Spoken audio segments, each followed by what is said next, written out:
Magpapatupad na ng Veterans Hospitalization Program ang Department of National Defense at Department of Health sa mahigit na 600 mga pampublikong ospital sa buong bansa. Ayon kay PIBAW Administrator Ernesto Carolina, sa ilalim ng programa, magbibigay ng 1,200 pesong subsidiya ang Philippine Veterans Affairs Office para sa hospital confinement ng veterano ng hanggang 45 araw sa loob ng isang taon. So ngayon, yung pinirmahan ni Secretary Gasmin at ni Secretary Ona is a revised Memorandum of Agreement.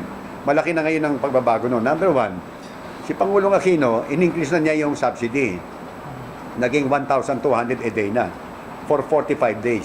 Kaya lang, kung medyo mabigat yung karamdaman, yung mga matatanda mga veterano at kulang, yun ngayon yung collateral benefit na sagot na ng Department of Health. Sabi ni Secretary Ona, 27 million lang naman pala ang kailangan for the premium ng mga war veterans para kung kulang yung 1,200, sagot na ng PhilHealth. Sinabi pa ni Carolina na may diskwento ring ipagkakaloob sa mga veterano para sa mga piling medical procedures tulad ng cataract surgery, angiogram, angioplasty, pacemaker placement at heart bypass. Makikinabang rin ang mga ito para sa hearing aid, hernia mesh, orthopedic, implants and braces at pati na rin sa postiso o dentures. Sa ngayon ay tinatayang may 36,281 World War at post-war veterans na nabubuhay at may mga dependent na abot naman sa 140,000. Yan ang DCRS News sa Campo Aguinaldo, RH 911. Bing Formento, naglilingkod sa pagbabalita.